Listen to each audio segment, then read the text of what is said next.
Good afternoon, and thank you for joining the Saskatchewan Retirees Association webcast. My name is Harold Hugg, and I'm Vice President of the SRA. And I'm sure a lot of you today were expecting to see Randy Dove. Unfortunately, a few days ago, Randy did slip and damaged his elbow. He slipped on some ice. He was in the hospital for a couple of days, but he's out and recovering. He was going to join us this afternoon, but his doctor called him in for a consult, so he wasn't able to join us. So we all wish Randy well and a speedy recovery, and just remind everybody to take care when you're walking out there on the snow and ice. We're happy to see how many members are interested in this topic today. We have 145 that are registered for this session this afternoon. And I also wanted to acknowledge the land where this webcast originated is Treaty 4 territory, and acknowledge Treaties 2, 5, 6, 7, 8, and 10 territories, traditional territory of the Indigenous people and the homeland of the Métis. SRA's mandate is to provide services and support to meet the needs of retiring provincial public employees. With our 3,750 members, we continue to strive towards fulfilling our mandate. With the support of over 70 approved organizational members, we continue to attract new retirees and grow the association. Strength together results from your support and your continued participation on ideas that help your board of directors and committees meet your needs. We surveyed members last year to better understand your interests. As a result, we received feedback from over 1,600 members, and that result was fantastic. You told us that you were interested in more communication and more in-depth opportunities for information, and that is what's driving these webcasts. Today's webcast is the continuation of a series of information sessions that will continue through the coming months on a regular schedule. We are pleased to be able to bring this webcast to you today to provide information about financial planning, options during retirement, as well as respond to any questions you may have. At any time, you can ask a question or make a comment by using the Ask Question box on the right of your screen. We will be addressing questions at the end of the presentation. For those asking questions, we'll be identifying the member by their first name so we can capture it in case there is a need to follow up in more detail later on. Similar questions may be grouped together so we can get as many questions in as possible during our time here together this afternoon. This webcast and all questions will be posted on our website for future reference. And today's session, as we have done with previous sessions, will be uploaded to YouTube, and the link for that will be available on our website. I want to now introduce Ken Lizinski, an SRA director and also co-chair of Pensions and Issues Committee. Ken will be addressing the process today and handling questions and helping us move through the agenda. Welcome, Ken. Thank you. If you have any technical issues or difficulties during the webcast, please click the tech support button on the top right of your screen, and Webcast Canada will attempt to resolve any issues that you may have. Today's session, Enjoying Retirement, will focus on continuing your financial wellness by staying informed. Topics include variable pension benefit options, investment income sources, et cetera, et cetera. And it's now to introduce our guest speaker today, Brenda Anderson. Brenda is part of the team of retirement information consultants that are certified financial planner and or qualified associate financial planner professionals that share a passion for financial literacy. They understand that everyone has their personal story and financial knowledge levels, and they apply that to every member interaction. All members of their team have financial services industry experience and bring a wealth of knowledge about banking, investing, insurance, and other financial wellness to support PEBA members in their financial journey from the beginning to the end of their career and into retirement. Brenda, welcome to our session. Thank you very much. Very happy to be here.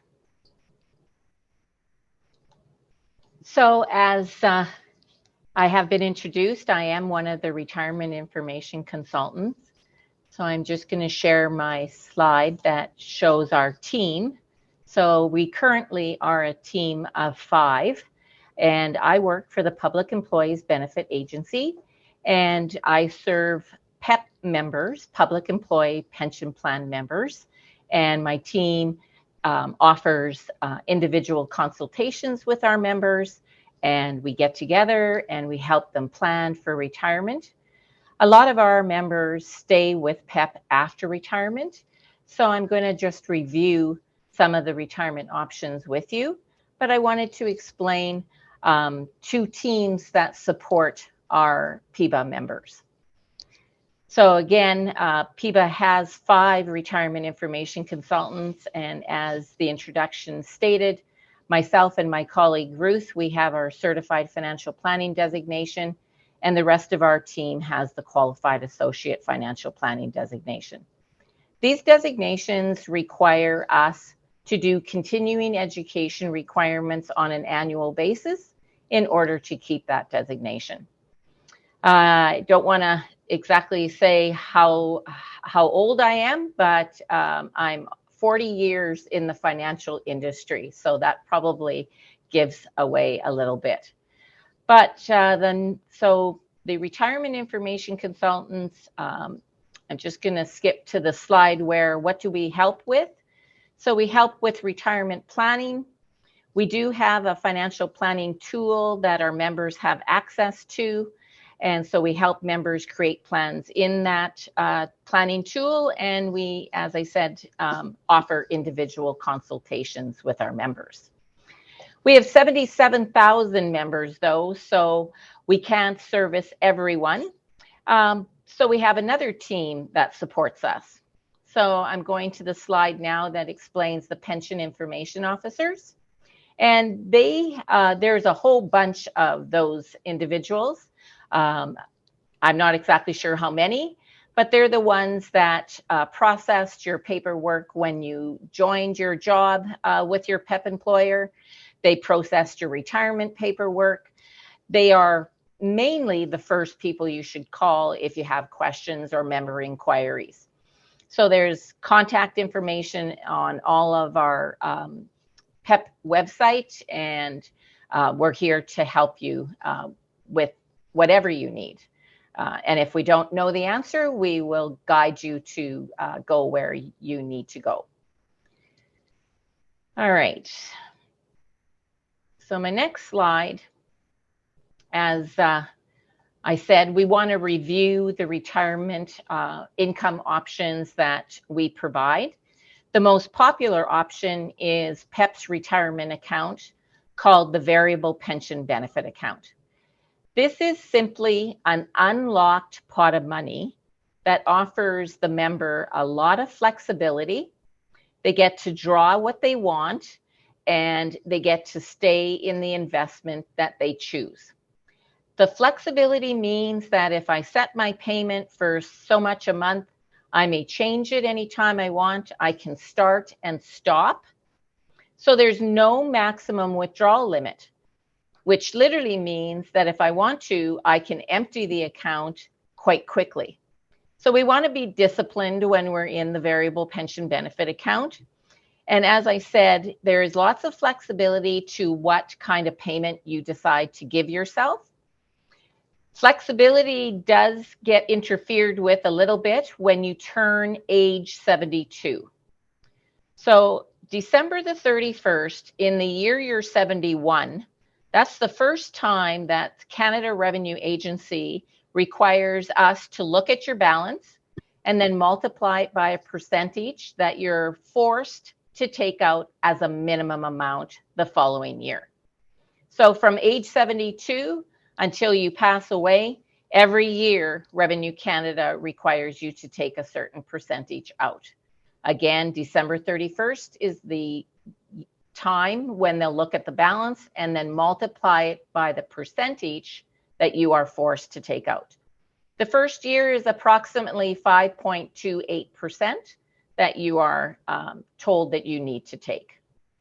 So on PEP's statement, there's a section on it that explains about the minimum payment required. So sometimes I call the variable pension benefit PEP's RIF account because it acts like a RIF when you're 72. So if I retired at 65, it will let me decide how much I want to take But at 72, I will be forced to take a minimum every year, but I can take more than the minimum if I want to.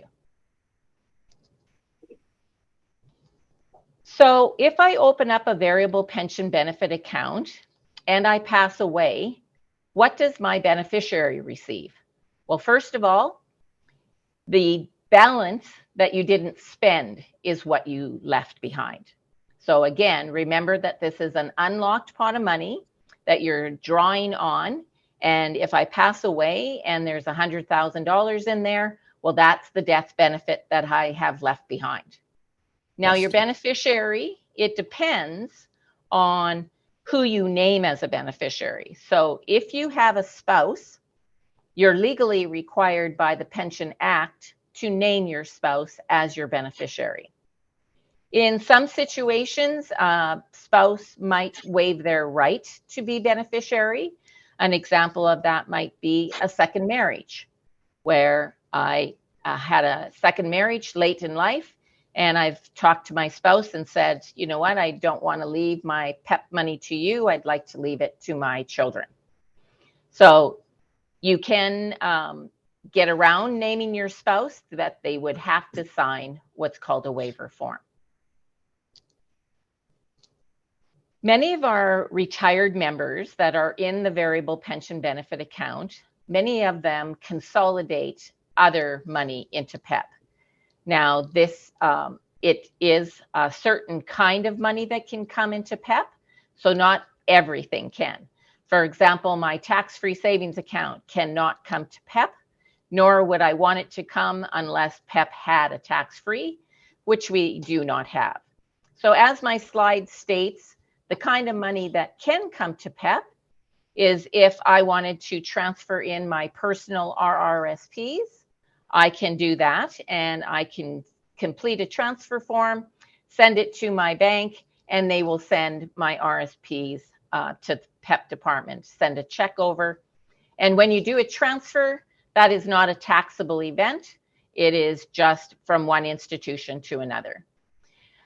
So you can transfer in RRSPs, you can transfer in a RIF, you can transfer in a locked-in retirement account, or what I call a LIRA. So I have a LIRA at the bank, and every LIRA has legislation attached to it. So my LIRA is federally legislated. And today, I would tell you that I cannot transfer that kind of LIRA into PEP. What kind of LIRA I can transfer is a Saskatchewan legislated LIRA.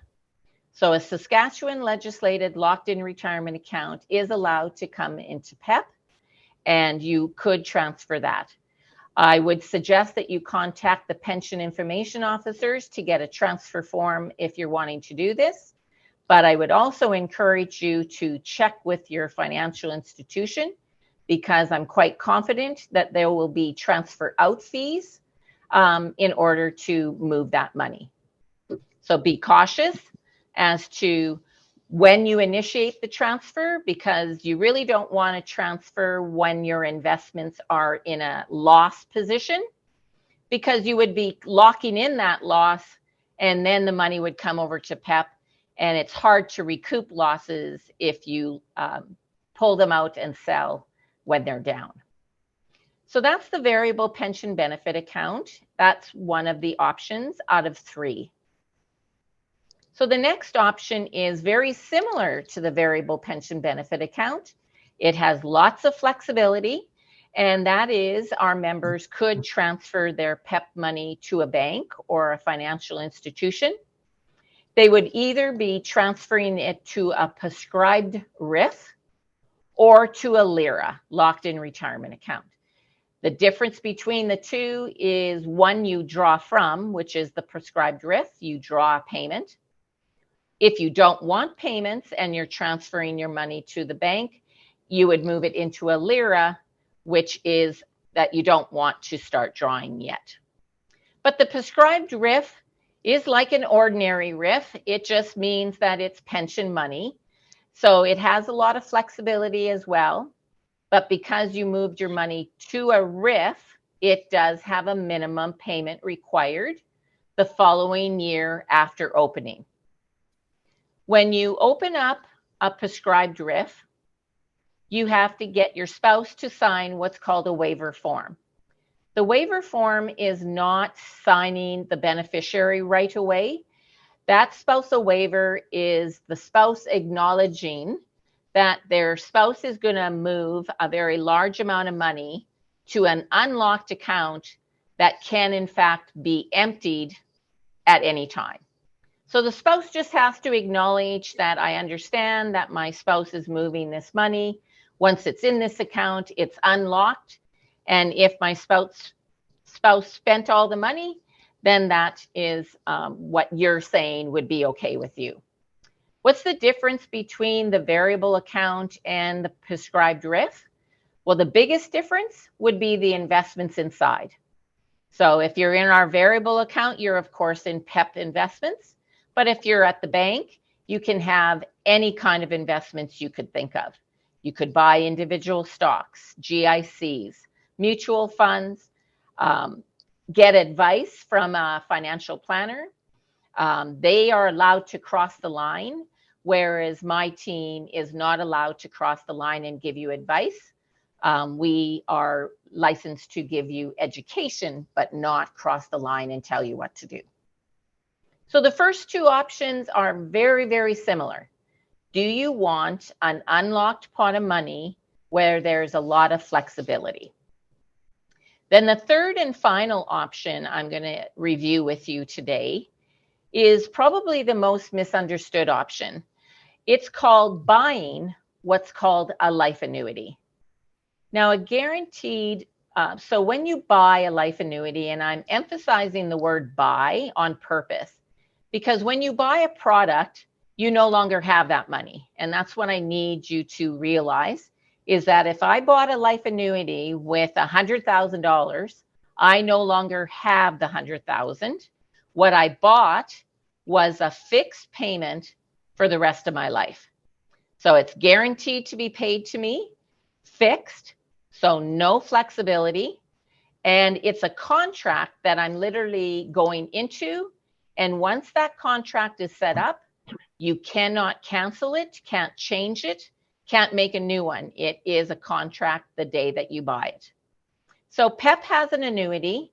It's called the Saskatchewan Pension Annuity Fund. But as a consumer, you do have the ability to shop around for a life annuity at a life insurance company, or some advisors are insurance licensed and would have the ability to sell an annuity. So PEP's annuity, called the Saskatchewan Pension Annuity Fund, it means that if you're in the annuity, you don't need to make investment decisions anymore because you don't have a pot of money. You have a guaranteed payment for life. So no more investment decisions. If you are married or have a common law spouse, then you would be buying what's called a joint annuity. And it would mean that I will get my payment for as long as I live. If I pass away before my spouse will get part of my payment based on the survivor benefit I decided to pick, and they would get it until they pass away. So when you buy a joint annuity, you're guaranteeing two people's life. So first the member, and if the member passes first, then the spouse gets a survivor benefit for the rest of their life. Some people think that this adds predictability to your retirement income. I would agree with that comment, but there's pros and cons to everything. So the other thing that you need to consider when you're talking about buying what's called a life annuity is I need you to realize that PEP's annuity has no indexing. That means that you're never going to get a raise, no inflation raise. The price or the payment is never going to go up. So I might have longevity of 30 years in retirement, but if that check doesn't keep going up, then I am losing purchasing power. So to me, that is a negative. A better annuity in some ways is our CPP and old age security annuities. because they have indexing to inflation. So there's pros and cons to both. So this life annuity is based on 4 factors usually. How much are you going to buy it with? So I use the example, I buy a $100,000 annuity.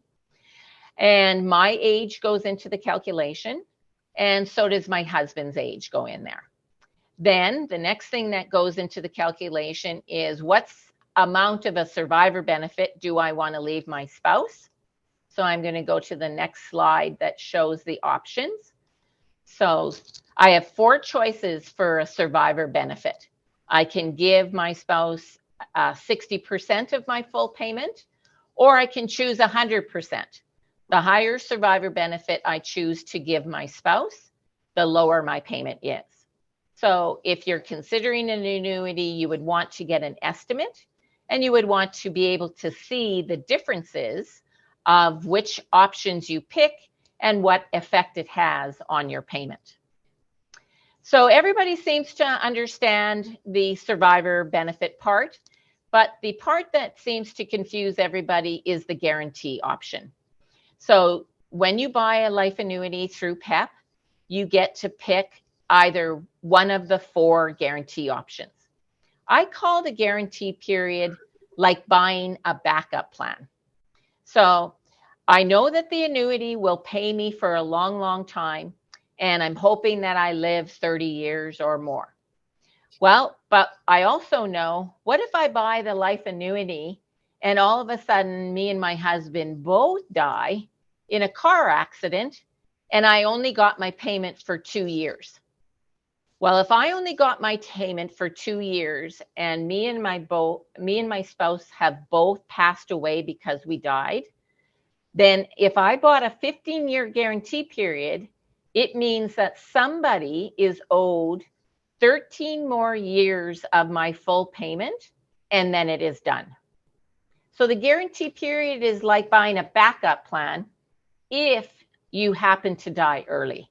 It is not the period of time that you will receive your payment if you lived past the guarantee period.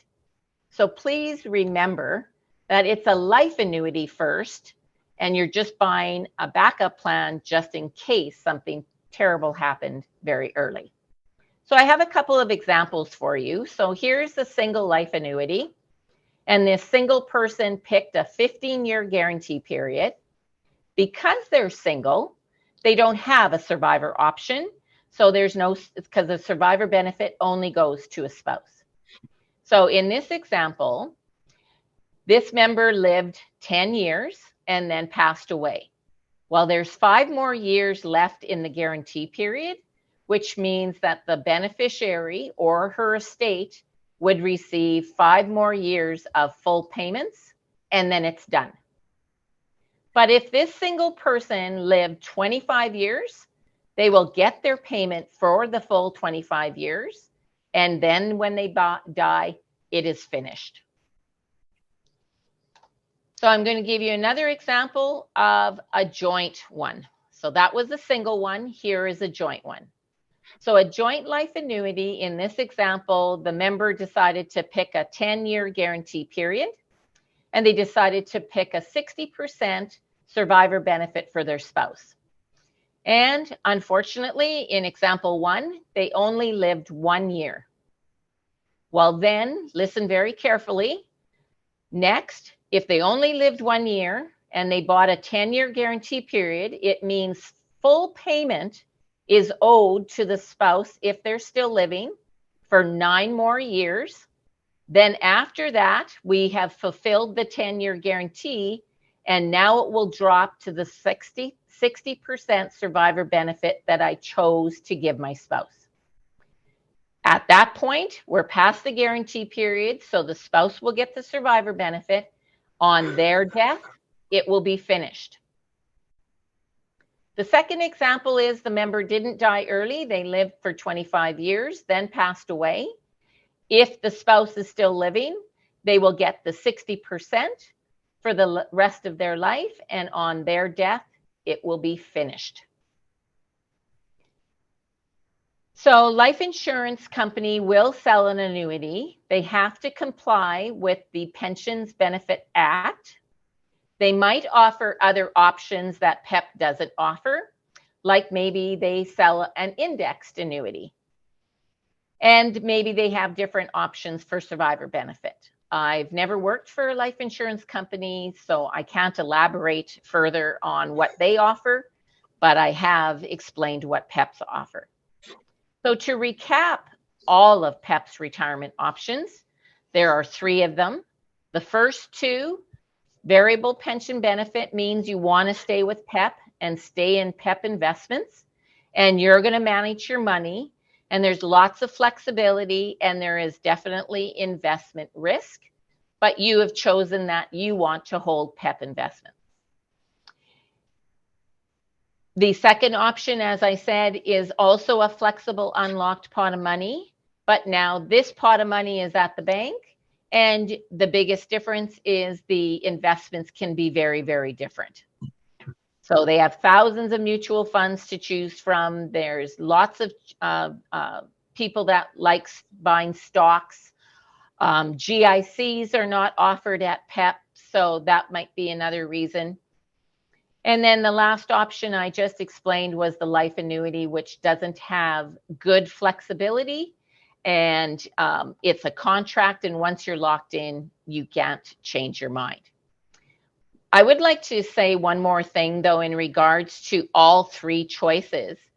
If I have a large enough PEP account when I retire, I can choose to, in fact, divide up my money. So if I had $600,000 and I wanted to keep $200,000 at PEP's variable account, and I want to transfer out $200,000 to my advisor, and I also want to buy an annuity for $200,000 or with $200,000, I could split up my $600,000 pot into all 3 options if I thought that was right for me. So now I'm going to quickly review our PEP investments with you. And so I'm going to go to the lineup. And so the 6 main funds that you see on my slide are our main funds, and you may only have one of them. And let me explain why you can only have one. So let's pretend that you are in the balanced fund, and I'm going to be in the conservative fund. You and me own the same investments. We both own TD Bank stock. We both own bonds. We are just choosing to own a different percentage. So the person in balanced is choosing to own more equities than the person in the conservative fund. So that's the only reason you can't have more than one of the main funds. Is how you decide which fund you want is by reviewing the fund fact sheets on the website and seeing how much exposure do you want to the stock market and how much exposure do you want to the bond market. You can have one of the main 6 funds, and if you want, you can have one, both, or none of the specialty funds. So I don't know exactly what specialty fund means other than just trying to get it into another category where if I wanted the balanced fund, but I also wanted money market, I can have both. I just can't have balanced and moderate. I can only have one of the 6, and I can have the other ones. All right, now I'm going to describe the 6 main funds have 3 asset classes that they're invested in. So those asset classes are equities. That to me is the stock market. Income is what I call bonds. And alternatives are investments that you and I could never afford to go into. They're very, very unique and special. Now I want to talk to you about all 3 of those, just a little bit more description. So equities, or the stock market, we are invested all over the world. We are invested in very large companies like TD Bank, and we're invested in very small companies. We hire fund managers that are experts in a certain area, and then they manage a certain portion of the PEP pension plan. So stock market to me is the most growth potential to go up, but also the most growth potential to come down in a down market. So equities can be very volatile and can move very quickly based on news and what's going on in the world. The stock market doesn't like uncertainty, and our world has quite a bit of it currently. Income on my slide is bonds. So we have Canadian bonds mainly, but we do have a few foreign bonds also and some money market. So money market is very similar to like sitting in cash or very, very secure investments like treasury bills and those kind of things. But bonds in my 40-year career have always been the stable part of a fund. Usually it's the part of a balanced fund that protects them from erratic losses in the market. So I've always loved bonds in my portfolio, but in 40 years, I have never experienced what I did in 2022. So in 2022, the banks rose rates 7 times. And if you think about this basket of bonds, and there's a whole bunch of bonds in there, and they're at the old low rates, well, when the bank kept raising rates, the bond market value of our bond portfolio drops. So bonds work inversely with interest rates. So when interest rates climb, market value of bonds go down. If you guys remember in 2008, interest rates were about 4.5%. The stock market had a really big dip in 2008, so they slashed interest rates to almost nothing. And the bonds would have had the opposite effect that they had in 2022, which is when they dropped interest rates back then really fast, the bonds went up really fast. So you need to remember there's a correlation between interest rates and bonds. I'm not panicking about the decline in the bond portfolio. And the reason I'm not is because, 1, I'm close to retirement. 2, I do want to hold more bonds as I get older and after retirement because I want to be more conservative. And the reason I'm not nervous about the current decline is that as these bonds mature, our fund managers are going to put them into new bonds that are now at these better and more attractive rates. So I'm looking forward to these higher rates. I have no debt would be another reason why I'm happy about interest rates climbing. So now I want to talk to you about the alternatives. So all of our asset allocation funds have alternatives in them. And as I said to you earlier, none of us could buy these. So these are real estate investments. This is investing in infrastructure, like we might be investing in a wind farm or a solar farm. I'm hoping to go to the Maritimes with my motorhome when I retire.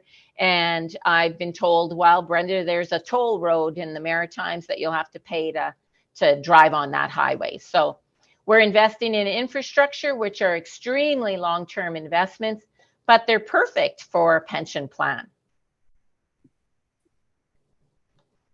So now I'm going to show you a risk return slide where our 6 main funds are on here. The only fund that's not on here right now is the STEP fund. So if you said to me, Brenda, what's the riskiest fund that PEP offers? My answer would be accelerated growth. And as you can see on my slide, it's the riskiest because it has the most equities, which is the dark blue color. As you go down the slide, you can see that growth is a little bit less risky than accelerated growth. Balanced is less risky, then moderate, and then conservative. You can see that the standalone bond fund on my chart is showing that it's more risky than the conservative fund. And the only reason that is because the standalone bond fund is considered, in my eyes, more risky because it's less diversified. So the conservative fund being invested mostly in bonds, but having a little bit of alternatives and a little bit of stock market or equities, that is a fund that's more diversified. And the more you diversify, the lower your risk is. And then money market, we haven't had money market for very long. Our members wanted to have a peace of mind kind of fund. And I use the peace of mind fund to put a little bit of my money in there so that when I retire, that I can take my payment out of the money market fund instead of the other fund. You don't have to do that strategy. I just need to tuck a little bit of money in the money market to help me not panic with the portion that's in my main fund. Now I'm going to show you the chart where the step fund explains that there's age bands for what step you're in. So you're not allowed to pick your step. Your age picks your step. So if you are 54, then you would be in step 6. When you turn 57, you would move to step 7. So it's what we call a life cycle fund. So a life cycle fund is as you age and get older, the fund is going to make you less risky as you get older. So you can see right on the chart that the equities or the stock market that I said is the higher risk portion. It's going down in portion that you hold, and the bonds are going up. So in 2022, because bonds got hit so hard because the rates increased 7 times, the bond portfolio has been hit. So in 2022, the people I've been talking to are the ones that were in step 11, 12, and 13, and some of our conservative fund members. So they have been not understanding the correlation with interest rates. So they were confused that when interest rates rise, that bond values drop. So my next slide is incorporating all the funds, including the step fund. So for example, if I'm in the step 6, and I know that I'm going to move to step 7, but I don't want to move less risky, then I can leave the step fund and go into the balance fund. So again, I can't pick my step. So if you don't like where the step fund's going to move you to, then you can leave the step fund and go into the balanced or moderate or growth or whichever fund you want to be in. But if you want to be more hands-off, so a lot of our members like to be hands-off, they like the step fund just automatically lowering their risk, and they don't worry about it.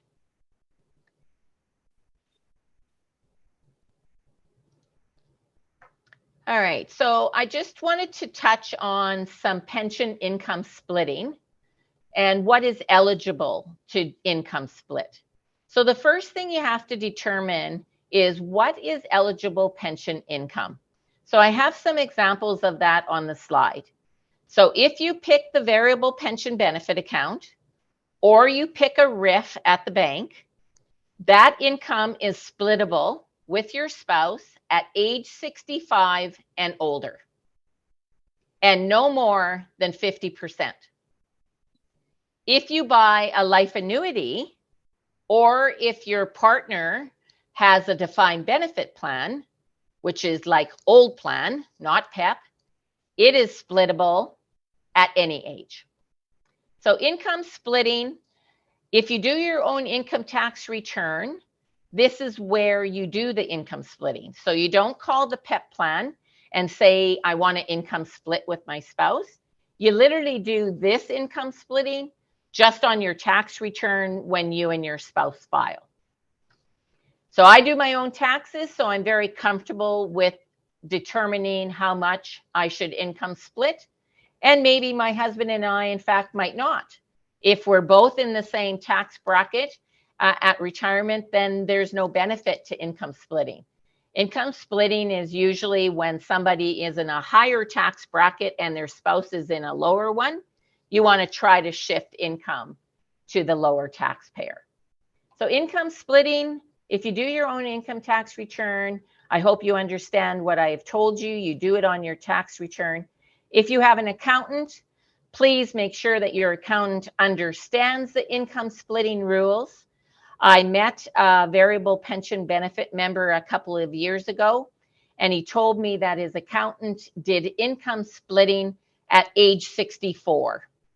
And I said that was not correct, that accountant should refile that tax return because it's not allowed till age 65 and older. So another couple of things that I just want to update you on is that PEP a couple of years ago got a brand new online system called Planet. So many of our members like online, and a couple of years ago, I believe it was when COVID hit, that all of our members got a letter in the mail telling them that we had this new system. And it is brand new, and it's brand new because we're wanting to have the ability to do more things in the PlanNet system than before. So PlanNet allows me to update my personal information. So that's nice. I don't have to fill out forms to do an address change and all of that kind of stuff. I can possibly update my beneficiary. I know what I can do because I've done this. I can change my fund online through the PlanNet system. So if I wanted to change from the balance fund to the step fund, I can do that right online without filling out a form. There's a cool tool in the PlanNet system that allows you to play around with your personal rate of return.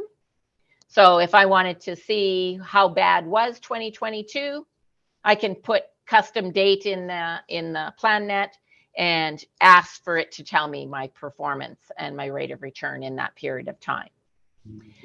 Once you're in the PlanNet system, there is some quick links, and one of the quick links, of course, is to the retirement planning tool that many of our members use to create a plan to see whether they can afford to retire.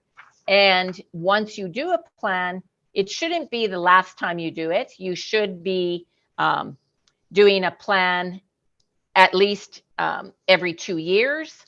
I'm probably going to do a plan annually while in retirement to make sure that I'm not spending too quickly.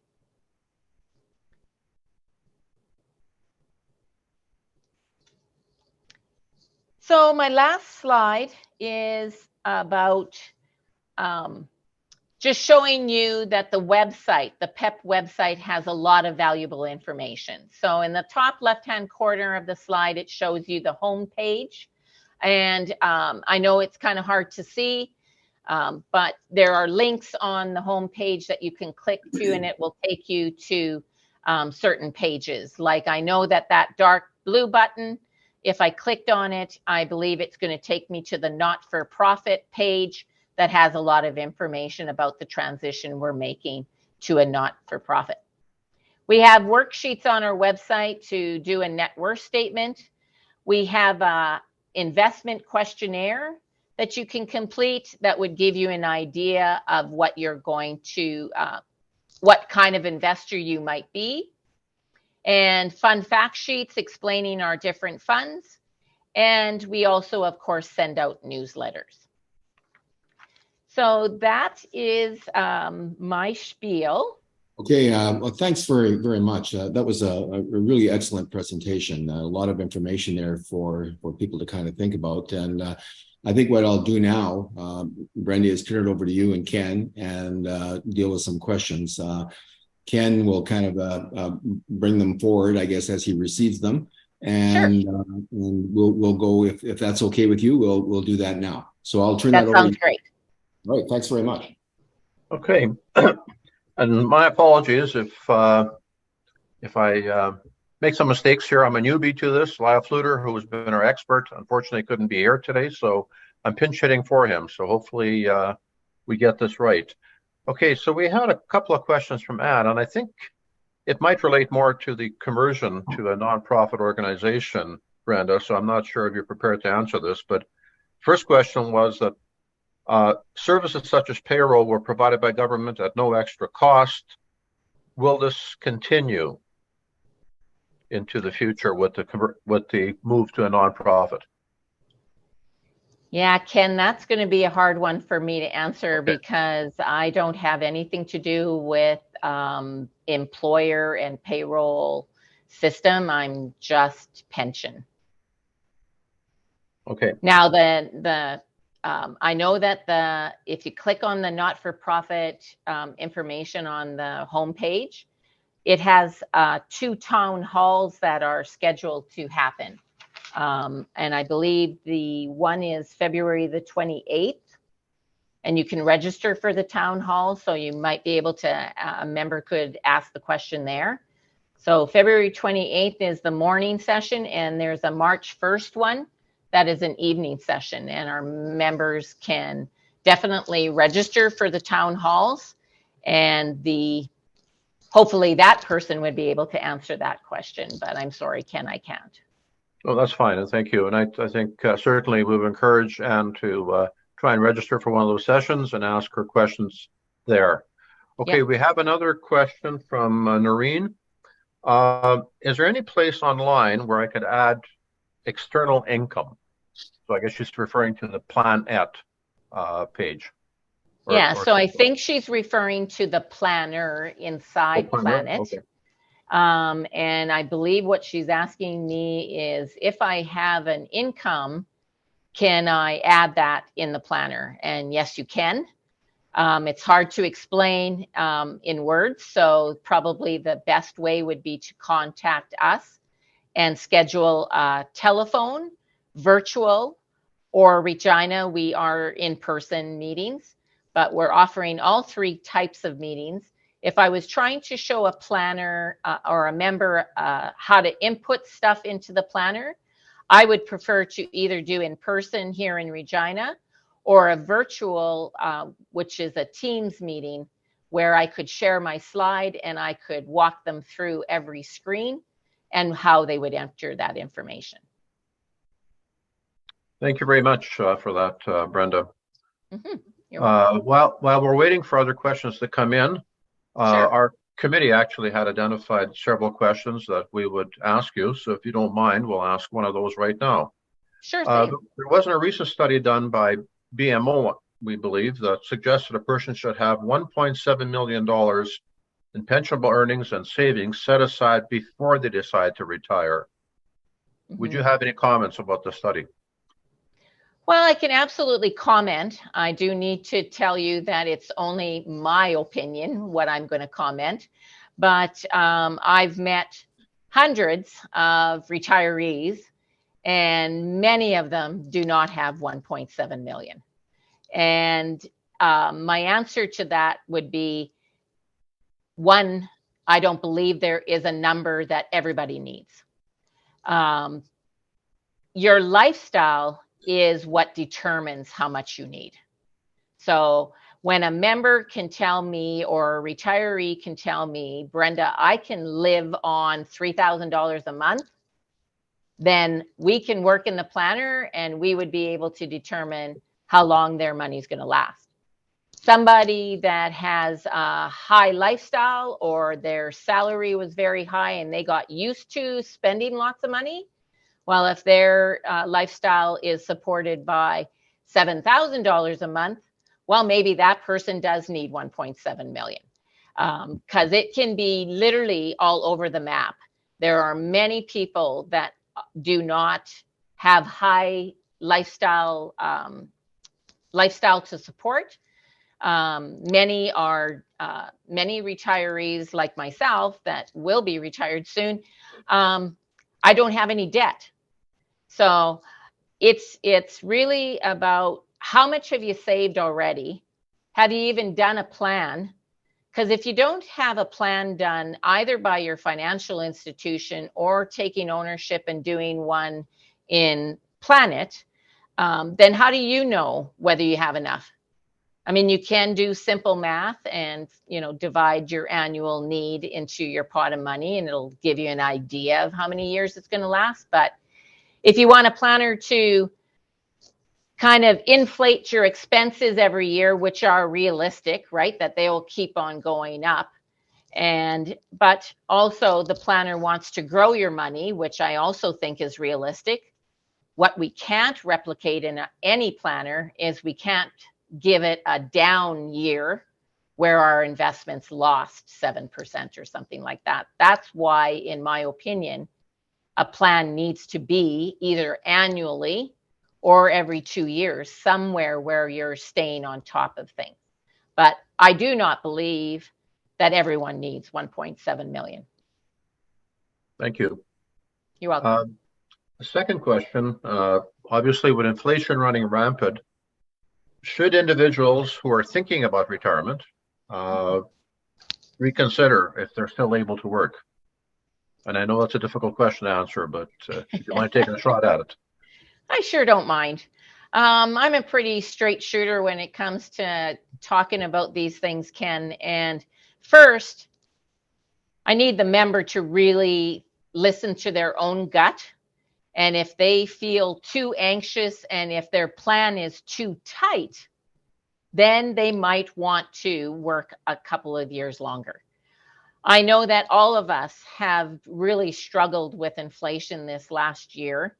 I know that it's making my husband nervous, and we're, considering retirement. But I'm not going to wait for perfect conditions either. So I'm going to retire when I want to. If I was extremely anxious about inflation, I might work 1 or 2 years longer.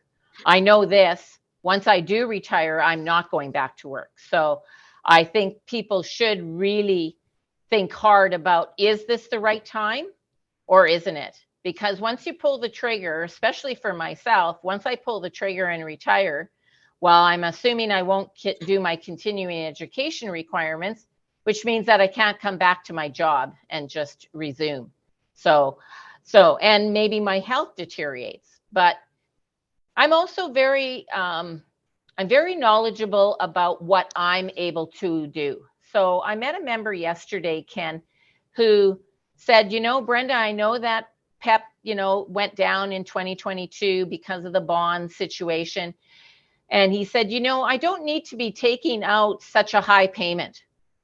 And I said, well, if you can afford to lower your payment in hard times, I said, you really should, because you don't want to be selling your fund when it's down. You want to try to sell your fund when it's up and it's doing well. Now, you don't have to always time that, but I think that you want to be cautious about some people. I don't know. I've seen so many different situations where health and workplace stress has just gotten to somebody so much that they just feel they have to retire. Well, I'm not going to try to change that person's mind, even if their plan is tight, because it can't be my decision. But if somebody's plan is very tight, I would encourage them to maybe work longer. The tax-free savings account is a perfect account to save money in and have a retirement emergency fund. I built that up for the last 12 years, and it gives me a lot of peace of mind knowing that I have a backup plan just in case rough times come. So, but I'm a very good saver, and people need to take ownership of how much they have saved, and they need to see how strong their plan is and whether there's any wiggle room. Like when the gentleman said he could lower his payment, I said, well, I think you should. And he said, well, then I'm going to. And he said, I might change it back in 12 months when things maybe return a little bit more to normal when it comes to the interest rate environment. Okay, we have a question here for Marjorie. I think you touched on this already, but does PEP have plans for other investments such as tax-free savings accounts or GICs, or is that even permitted within the pension investments? Yeah, that's a great question. So I did say that PEP does not have GICs, and I don't believe we ever will. And I don't know the logistics behind it, but I do know that a GIC is issued by a financial institution, and we aren't considered a financial institution. So I don't believe we'll ever sell GICs. What was the second part, Ken? And it's just the question was asked whether or not that's even a possibility. So you're Oh, basically the saying no. tax-free savings account, Yes, right? right. Yes. So I have relayed on to the higher ups that many of our members would love if PEP would take on a tax-free savings account. And all I've heard back is that please keep telling us how many people ask for it, and then maybe we'll try and make it happen. But I do not have any idea how fast that would happen. Since I've joined PEBA 12 years ago, things don't, like new products and things like that, that does not happen fast. And I think it's a better possibility that we might have one after the not-for-profit, because in our current structure, I think because we have a bigger connection to government, that the government would worry that we're taking more business from the financial institution. I don't know if they would worry about that or not. I don't want to put words in other people's mouths, but I have asked that it would be great, because I think our members would jump all over that and would help them save a lot more money than they are currently saving. But no timeline, Ken. Okay, thank you. There's further questions. We have Lynn said, if a person is involved or is retired, what amount would you recommend putting into the money market? Is for example, would 2 or 3 years be enough? Yeah, so that's a great question. And I, in fact, love the strategy, and I use it myself. And I used it when I had clients at the financial industry. So between me and my client, or for myself personally, I have chosen to do 3 years worth of income that I want to draw from PEP. That is the amount that I have chosen to put into money market. And basically, it's for more psychological purposes. I need to know that this money is set aside, that it gives me peace of mind, and I can ride out 3 years of volatility. But I also am not going to just put the 3 years worth in money market and then never look. But I'm not going to look every day either. I am going to look probably every 3 months, sign into PlanNet, see whether my main fund is up. And if it is up, then I'm going to replenish what I've spent out of money market. If I check and my main fund is not up, but it's down, then I'm not going to replenish money market. I'll just close out PlanNet and go golfing and have a good time. And then I'll check in 3 months again. So to me, whether you have 5 years worth of money is, if you have 5 years worth in there, then I think that you have a lower risk tolerance than I have. I have 3 years. Some people might only put 1 year of income to the side. Again, it's what is the purpose of what you're doing? I'm doing it because I'm very close to retirement, and I want to not panic with my main fund while it does the up and down thing. So the financial industry has been using that strategy for years. I've been sharing it with almost every member I've met in the last 3 years, at least. Thank you. We have another question from Noreen. Is how do we safeguard against financial losses that we have just experienced? That's a tough question. Yeah, how to say it one more time, Ken? How do we safeguard against the financial losses that we have just experienced? Well, to me, I think we just talked about that a little bit. take ownership and put some money in money market. But don't complain to me when money market doesn't make anything, because it's not meant to make a lot of money. It's meant to give you peace of mind. If you don't like money market because it has a low rate of return, well, then maybe you're buying GICs at the bank.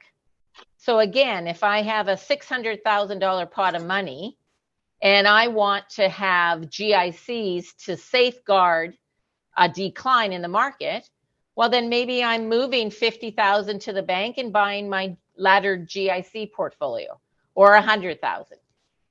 Basically, take ownership of how much risk you can handle, and with a portion of your portfolio, make some peace of mind decisions, whether that be money market or a GIC laddered portfolio.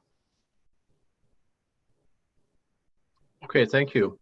The next one is quite a long question. So David is asking it, and I guess if we don't get it correct, perhaps they can contact you directly, can they not, Brenda? Yeah, they can. Yeah. Okay. So again, David, if we don't capture this properly, please contact Brenda directly. Okay, so I'll read it because it's it's just about a 3-part question. So okay. I received my PEP update and it said I would have enough money in my plan for 14 years. But if I divide my total amount of my plan, how much I have withdrawn, I think I would have 14 years. Why is that? Okay. So stop. Sorry, Ken. So you said he got a statement and said it would last 14 years. And then you said it will last 14 years? Well, but if I divide my total amount in my plan. Yeah. Okay, there's some words missing here. How much I have withdrawn, I think I would have 14 years. I'm sorry, David, if I've screwed up your question. You might have to contact Brenda directly on this. Well, and I, in fact, would encourage, if you're wanting to ask questions related to your statement that you received recently, again, that is the new planner that maybe your member hasn't been in. Okay. And if they want a better result on the statement, they need to take ownership and create their own plan, because the system doesn't know. For example, like if I had my statement, it wouldn't show that I have RSPs at the bank. So it might show me that I'm running out of money sooner than I think, but that's because it doesn't have my other assets in there. So he probably just needs to create a plan himself to get the result that he's looking for. Okay. Question from Dave. I'm 72. I am not able to lower the amount I take out. Is this correct? That is absolutely correct. So sorry, at age 72, the minimum requirement from SRA, the only time I've ever seen this happen was in 2020, because of the initial drop in the market. The federal government lowered the percentage for the RIF payment, but only the 1 year. But no, you can't avoid that minimum. The solution was in the past. So the member who said he was 72, he should have drawn more early to get the balance down lower if he didn't want the RIF payments to be so high. Thank you. You're welcome. Okay, we have another question from the committee. This PEBA or PEP provides financial advice or other support to retirees who have serious questions about their ability to live within their means on their existing pensions and assets. So are you prepared to help people out that have concerns about their future, their financial future, I guess? Well, we always want to help our members. It depends, I guess, on what kind of help they're looking for. I mean, we don't recommend portfolios. We mainly talk about PEP. So it really depends. I mean, if I met with a member who said, Brenda, you know what? You sound like you're a straight shooter and you're going to tell me that I should lower my payment because I'm spending too quickly. Yeah, I would absolutely tell you that if you need me to. Because I I don't mix words. I think I'm cordial, but and I don't want to be rude to anybody, but I think people need to control what they can, and try to be at peace with the things they can't. So I can't do anything about inflation, but what I can control is my spending. And because I've been married 30 years, I know what I can rein in my spending, but I also know in good times I'm going to have a good time and have more golf games. But I also have the ability, and I'm very good at reining in my spending if I needed to. And I do believe that people should try to see if they have the same capability as I do, because, you know, if my suggestion to you is that you should lower your payments so that your money will last longer, but you say, well, I can't because this is like literally everything I need. Well, then how can I come up with a solution for you if you have no latitude in your budget? Okay, thank you. Another question come in from Laverne. If you have monies in a PRIF and in PEP, would both funds have to pay the government RIF minimum? Yes, at age 72. That is absolutely correct. Okay. So the variable account is the same as a RIF. And so she said she has a PRIF and she has the variable. Both are considered RIFs. Both are required to do the minimum payment at 72 and older. And you can't get around it. Nope. Okay. One question, additional one that came from the committee is that recently the federal government passed legislation approving several annuity plans for retirees, including the variable payment life annuity, or the VPLA, and the advanced life deferred annuity, or ALDA. Is PEBA looking at introducing these annuity plans to its retirees in the near future? So near future, I would say no. I do know that PEBA has been talking and doing research, and I know that our policy department, I believe, has been working on it also. So it's not something that we are ignoring, but near future. So I remember, in fact, I was the one that got a phone call from a member, right? In fact, it was not even passed in legislation, and she was already asking for the product. And I said, well, it hasn't even passed, so definitely can't provide it. But yes, I understand it has been passed now. PEBA is definitely looking at both of those products, Ken, but I do not have a near-term date. I've heard nothing about a date, but I do know that they're looking at them. And there's always an issue with pros and cons to adding more products. Is it can make the decision harder for the member, because more choice is sometimes nice, but more choice can sometimes be overwhelming. So if PEBA decides that we want to offer them, then you will absolutely be informed. With the newsletters, we will spread the word all over the website. So everybody should be able to find out when we have a new product. Thank you. We don't have any further questions that I see on the screen, nor from the committee. So unless there's any last minute questions, I guess we're done. And I'd just like to thank you for being very candid, Brenda. You've done a great job. Well, thank you very much. It was my pleasure to talk with you guys today, and to all the members that you managed to get to register for this event. That's awesome. And I guess I'll turn it back to Terry and to Harold to wrap up. All right. Thanks very much, Brenda. Again, that was very informative. A lot of interesting questions there, and very good responses. I guess what I'd like to do now is just remind members that are here of the upcoming future webcast. We have March 9th, Nutrition and Healthy Lifestyles, that will be coming up. And in May 2023, Home Support Initiative with support of the Saskatchewan Senior Mechanism. And we're also really looking for new ideas for this fall as well, because we want to carry these on. We think this is some of the information that our members have been asking for, and we would like to carry on with this process into next year for sure. I'd also want to remind folks to save the date for May 25th, which is the date of our AGM, which will be in Regina. And again, I want to thank members for participating in this webcast.